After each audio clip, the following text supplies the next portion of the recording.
La famille, en direct de Cotonou, de retour d'une tournée internationale géopolitique de malade, avec mon staff, avec mon ONG, toujours dans le temps long, pas dans le temps court. Les connexions qui ont été faites sont des connexions qui vont avoir des grosses répercussions dans le cadre du combat politique que nous menons. Nous remercions les autorités de Cuba pour leur accueil des plus chaleureux. Nous avons été émus, bouleversés par la rencontre de notre peuple en Colombie qui souffre le martyre.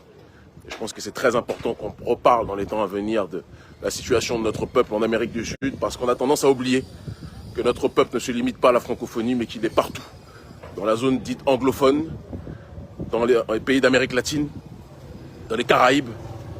Le panafricanisme, c'est une idéologie globale, c'est pas une idéologie qui est sectorisée.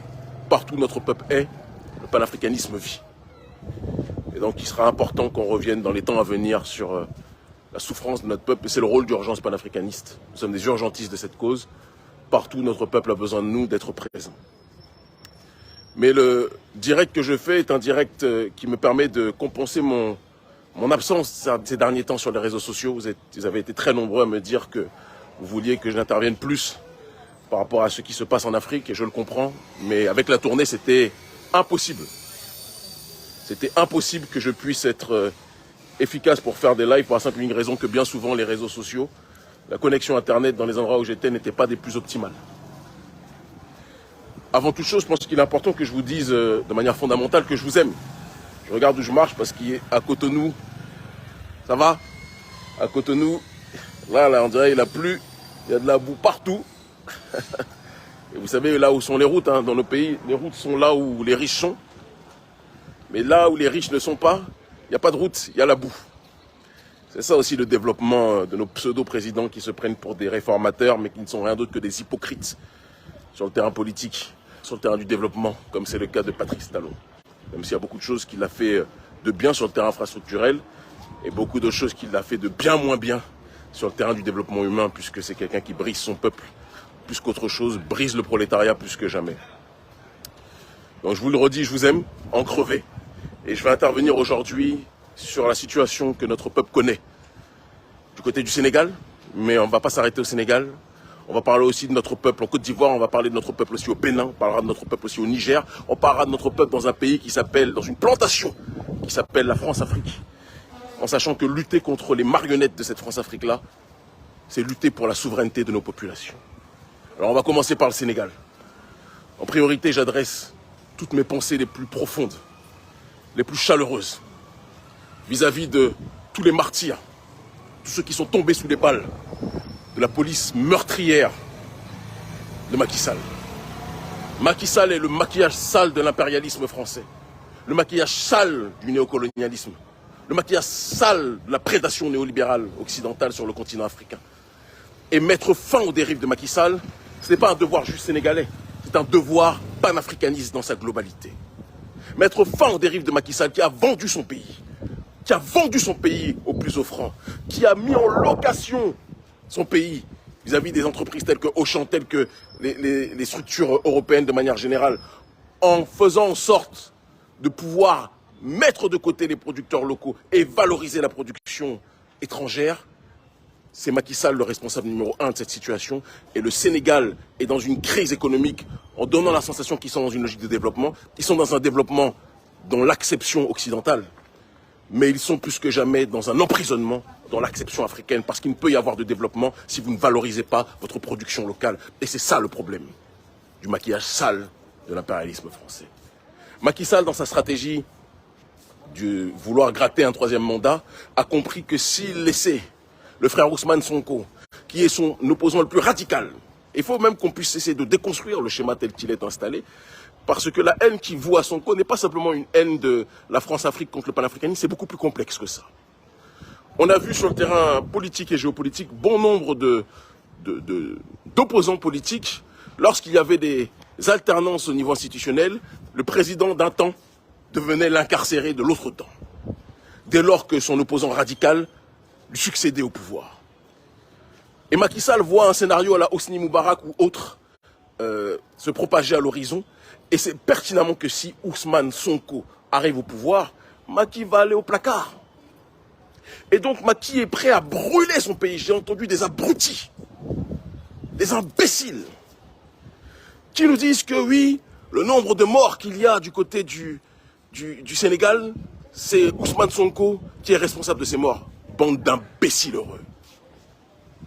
Le seul responsable des morts du côté du Sénégal, c'est celui qui a imposé une justice qui n'a de justice que le nom, mais qui est une injustice caractérisée en inventant des motifs pour criminaliser celui qui était censé être son premier opposant. Il n'a pas pu prouver, ou matérialiser, ou illustrer sa machination visant à accuser Ousmane Sonko de viol. Même les juges qui sont des gens corrompus par le président de la République n'ont pas pu prouver cette histoire de viol. Alors ils sont allés sur une chose en disant que Sonko a eu des relations, il est parti débaucher une petite de 21 ans, et donc qui à l'époque avait 20 ans au moment des faits, et donc c'est une corruption de la jeunesse. Hypocrite que vous êtes. Hypocrite que vous êtes. Et donc ils ont pensé qu'en sortant ce motif-là, cela ne choquerait pas la population, mais manque de peau pour eux, cela a embrasé le peuple sénégalais. Et je le dis et je le répète, quels que soient les messages des gens qui vous disent il faut se calmer, il ne faut pas casser, il ne faut pas ceci, je n'appelle pas à la violence, mais j'appelle à la justice caractérisée. Tant que le président Macky Sall ne dira pas qu'il ne briguera pas un troisième mandat, la résistance ne doit pas s'arrêter. Et je vais vous le dire de but en blanc, si je n'étais pas interdit d'entrer sur le territoire sénégalais, si je ne m'étais pas fait tabasser encore la dernière fois à l'entrée du Sénégal, comme ça a été, je vous assure que je serais parti avec mon équipe pour venir au Sénégal, pour porter main forte aux nôtres, à nos semblables. Mais en attendant, ce que nous pouvons faire, c'est activer la jeunesse de là où nous sommes, via les réseaux de communication, mobiliser tant où qu'ils se trouvent. Nous sommes ensemble plus que jamais, je veux que chacun le comprenne. Nous sommes connectés, la famille, plus que jamais, et chacun doit le comprendre. Tous les frères qui sont incarcérés, toutes les sœurs qui sont incarcérées sont des martyrs de la souveraineté africaine, pas que de la souveraineté sénégalaise.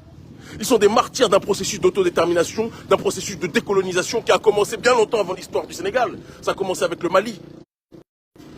Vous m'excusez, il y a des gens qui essayent de perturber le live en nous appelant. D'accord? Ça a commencé à bon nombre d'endroits. Ça a commencé au Burkina Faso, ça a commencé au Mali. Et le Sénégal est une autre étape. Et nous allons tout faire pour que Macky cesse de conduire le bus de la France-Afrique, d'accord, et laisse ce bus redevenir le bus de la souveraineté sénégalaise. Et la seule solution pour que ce bus devienne le bus de la souveraineté sénégalaise, c'est que Ousmane Sonko puisse être président du Sénégal. Tout comme Assimi Goïta doit être président du Mali. D'accord? Certains nous disent, oui, il doit arrêter de se présenter pour ce qui est d'Assimi Goïta. Je vous le dis et je vous le répète, nous voulons des gens qui se battent pour leur peuple, des gens qui sont pour l'autodétermination de leur peuple. Nous voulons des gens qui veulent rompre les accords néolins, excusez-moi, de la France-Afrique. D'accord? Nous voulons des gens qui sont dans une démarche d'autodétermination, d'élévation et de révolution profonde et constructive et structurelle vis-à-vis de leur peuple.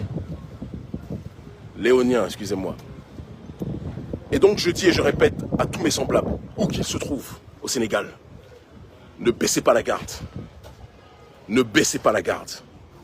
Continuez à vous mobiliser. Nous devons mettre Macky Sall politiquement hors d'état de nuire. Macky a décidé de détruire son pays. S'il veut détruire son pays, on doit le mettre politiquement, j'insiste, hors d'état de nuire. Et je m'adresse à l'armée. L'armée, prenez vos responsabilités. Armée française, sortez de là. Et armée sénégalaise, prenez vos responsabilités pour soutenir plus que jamais Ousmane Sonko. Et au-delà d'Ousmane Sonko, parce que c'est une question qui le dépasse en réalité, soutenez la résistance sénégalaise. Quand Abdoulaye Wade a voulu faire le fou, la rue s'est mobilisée. Macky lui-même à l'époque s'est mobilisé. Ce qui nous rappelle que souvent, il y a souvent trop d'opposants en Afrique lorsqu'ils arrivent au pouvoir, deviennent les pires autocrates. Mais la rue s'est mobilisée à l'époque, Macky faisait partie de cette rue. Aujourd'hui, nous demandons à cette rue de ne pas baisser la garde et nous demandons à tous les autres Africains autour du Sénégal de rester mobilisés pour soutenir la résistance sénégalaise. Tous ceux qui peuvent envoyer de l'argent au Sénégal pour soutenir la résistance sénégalaise, faites-le. L'ONG Agence panafricaniste va, dans les jours à venir, là aussi débloquer ce que nous pouvons débloquer pour aider les nôtres. Nous n'avons pas beaucoup, mais nous allons tout faire pour soutenir le plus possible ceux qui sont sur le terrain au Sénégal et qui souffrent. C'est important de le dire. Ousmane Sonko doit être lavé de ces accusations fallacieuses et on doit lui donner la possibilité de se présenter aux élections présidentielles. Et si on ne lui donne pas la possibilité de se présenter aux élections présidentielles, il va aller chercher Macky, il va aller installer Ousmane Sonko.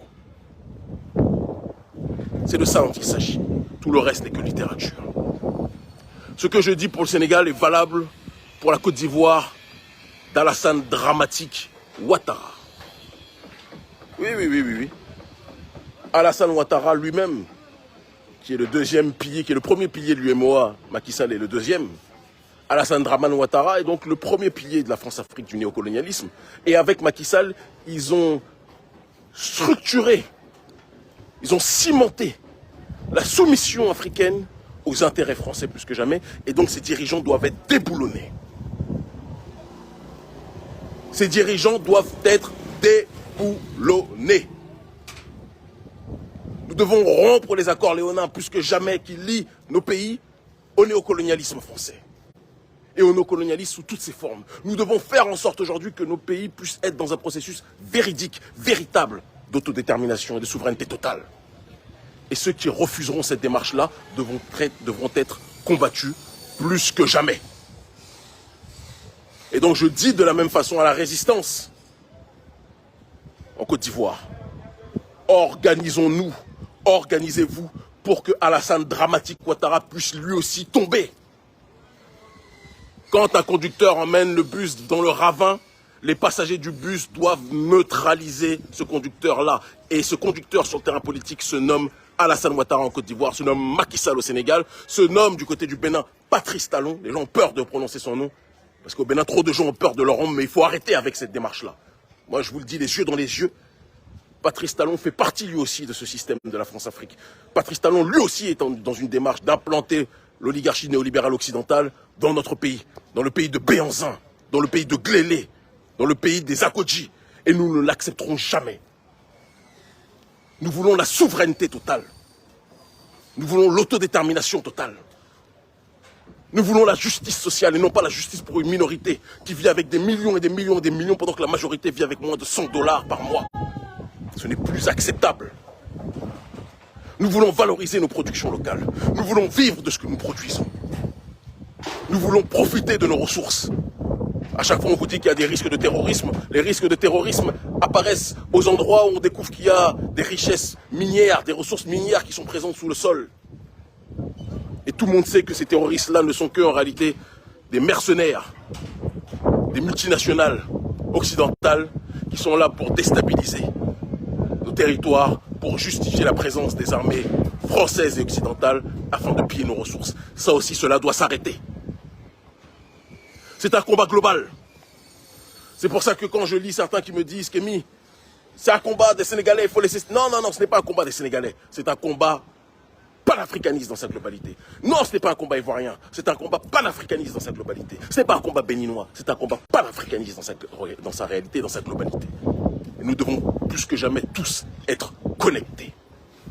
Donc j'exige, je demande à nous tous, à tous les sympathisants, tous les partisans, de s'organiser pour protéger tous ceux qui luttent actuellement en Afrique contre le néocolonialisme. Ousmane Sonko ne doit pas être incarcéré. Si Ousmane est incarcéré, il faut que le Sénégal soit embrasé. Je le dis avec la plus grande simplicité. Ce n'est pas un appel à la violence, mais c'est un appel à l'intelligence. On ne peut pas laisser des gens être incarcérés injustement quand ça arrange la France-Afrique. Parce que derrière toutes ces machinations, c'est l'oligarchie française qui est en train d'opérer. Il faut qu'on puisse le dire, c'est l'oligarchie française qui est en train de prospérer. Et nous ne pouvons pas laisser cette réalité se matérialiser. Soyez mobilisés, restez mobilisés. Le Niger, pareil. Mohamed Bazoum, on ne pourra pas le laisser éternellement à la tête du pays. On ne pourra pas laisser cet individu, on ne sait même pas d'où il vient, à la tête du Niger. Ce n'est pas acceptable. C'est pas acceptable. Mohamed Bazoum est un pion du néocolonialisme français et qui pense que parce que la France l'a mis à la tête du pays, il est redevable de la France éternellement. La France lui dit, avant on disait Jacques a dit, maintenant on dit Macron a dit. Et il se met à quatre pattes avant que Macron ait fini sa phrase. On va accepter ça longtemps? Va-t-on accepter ça longtemps? Toute la jeunesse dans ces pays doit se mobiliser, doit s'organiser pour déboulonner les marionnettes africaines soumises au néocolonialisme français. Et nous ne disons pas ça pour remplacer une puissance par une autre. Je vois certains imbéciles trolls ivoiriens nous dire « Oui, tu dis ça pour remplacer la Russie. » Je m'en fous de la Russie. Si la Russie peut aider logistiquement les pays africains, tant mieux. Mais la Russie n'est pas le messie. Le seul messie de l'Afrique, c'est l'Afrique elle-même. Et le jour où la Russie voudra faire aux pays africains ce que la France et l'oligarchie occidentale fait, nous combattrons la Russie jusqu'à en perdre la vie. Je n'ai aucun scrupule dessus. Poutine n'est pas mon messie. Personne n'est mon messie en Russie. Le seul messie de l'Afrique, c'est l'Afrique elle-même, en l'honneur de nos ancêtres méritants. Qu'on soit très clair dessus. Je suis d'ailleurs beaucoup plus proche de Cuba, de l'Iran. C'est une réalité. Du Hezbollah, que de la Russie. Mais la Russie fait partie des pays qui sont plus nos partenaires que les Occidentaux, ça c'est évident. Donc je dis et je répète à tous nos frères, à toutes nos sœurs, restez mobilisés.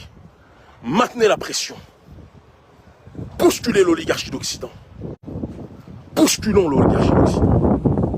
Avançons, nous sommes beaucoup proches du but. Ce qui se passe en Afrique francophone, entre guillemets francophone, c'est un château de cartes. On pousse une carte, elle tombe. On en pousse une autre, elle tombe. Mali, Burkina, Guinée. Le reste arrive. Et vont tous y passer. Le Bénin, s'il continue à se soumettre à l'oligarchie française, ce spectacle va cesser aussi. Parce que nous n'allons pas accepter que le pays de Béhanzin, de Glélé, des Amazones, puisse valider que l'armée française puisse souiller notre sol, puisse valider que l'oligarchie néolibérale occidentale puisse piller notre sol. Nous sommes dans une plantation. On n'appelle pas Patrice Talon le roi du coton gratuitement. On l'appelle le roi du coton parce que nous sommes dans une plantation du coton aujourd'hui, qui bénéficie à une minorité qui vit dans l'opulence la plus grasse, pendant que notre peuple souffre le martyre au quotidien. Et vous pensez qu'on va accepter ça éternellement? Vous pensez que nous sommes tous là pour...